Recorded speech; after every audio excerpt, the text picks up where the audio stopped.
सोनम को गोद लेने के बाद गीता और महेश ने अपने बच्चों और उसमें कोई भेदभाव नहीं किया। फिर ऐसा क्या हुआ कि सोनम के मन में परायेपन का भूत हावी होने लगा। बेटा थोड़ा आराम से चल, बच्चे को मैराथन में दाखिल नहीं कराना है, गीता अपनी गर्भवती बेटी सोनम को टोकते हुए बोली। हाँ माँ, ऑफिस के लिए लेट हो रही हूँ, कहते हुए सोनम निकल गई। गीता और महेश ने सोनम को गोद लिया था।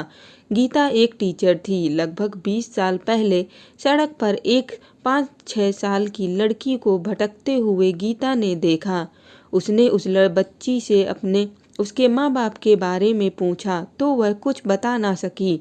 पुलिस में शिकायत दर्ज कराने के बाद गीता उस बच्ची को अपने घर लाई।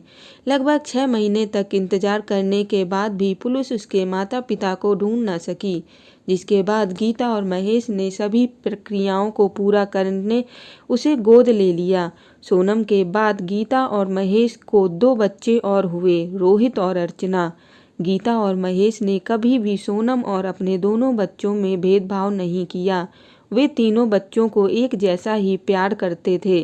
समय आने पर सभी बच्चों को ये बात भी बता दी गई कि सोनम गोद ली हुई थी, लेकिन इस बात से रोहित और अर्चना को बिल्कुल भी फर्क नहीं पड़ा, बल्कि वे सोनम को और ज़्यादा सम्मान देने लगे।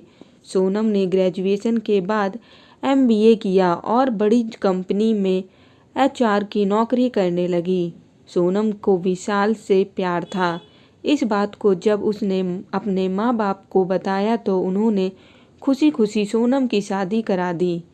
विशाल पेशे से इंजीनियर था, तो उसे काम के सिलसिले में कहीं भी जाना पड़ता था, इसलिए शादी के बाद भी सोनम अपने परिवार के साथ ही रहती थी।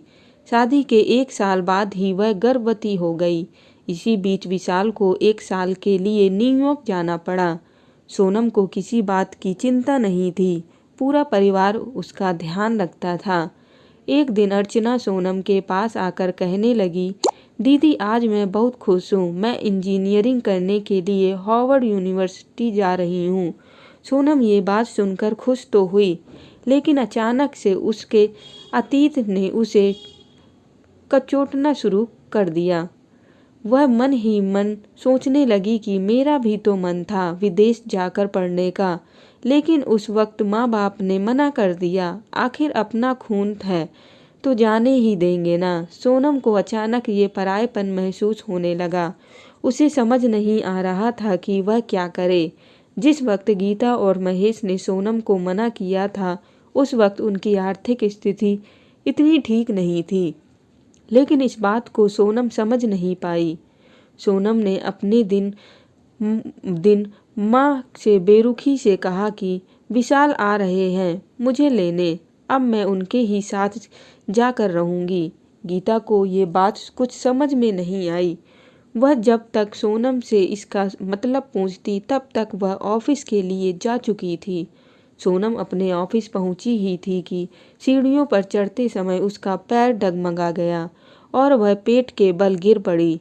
सोनम की आंखें हॉस्पिटल के बेड पर खुली। उसने अपने पेट पर हाथ फेरा तो आंखों से आंसू आ गए। उसे अपने बच्चे की चिंता हुई। दरवाजे पर देखा तो शीशे के उस तरफ माँ और विशाल का चेहरा दिखाई दे रहा था। नर्स ने बच्ची को सोनम के पास रखते हुए कहा, अपनी बच्ची को देखकर सोनम की जान में जान आई। डॉक्टर ने कहा, अगर आपकी माँ ने हमें आपकी हेल्थ कंडीशन के बारे में नहीं बताया होता तो पता नहीं क्या होता। वक्त रहते आपकी और आपके बच्चे की जान बच गई।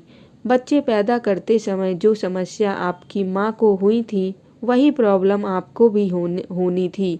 ये एक प्रकार की आनुवांशिक समस्या है। डॉक्टर की बात सुनकर सोनम अवाक रह गई। वह सोचने लगी कि मैं तो गोद ली बेटी हूँ, तो माँ को कैसे पता कि मेरी हेल्थ कंडीशन क्या है। शायद माँ को याद ही नहीं रहा कि उनकी गोद ली हुई अनोखी बेटी हूँ। मेरी माँ भुलक्कड़ है। इसके बाद से सोनम ने कभी भी खुद पर परायेपन का भूत हावी नहीं होने दिया।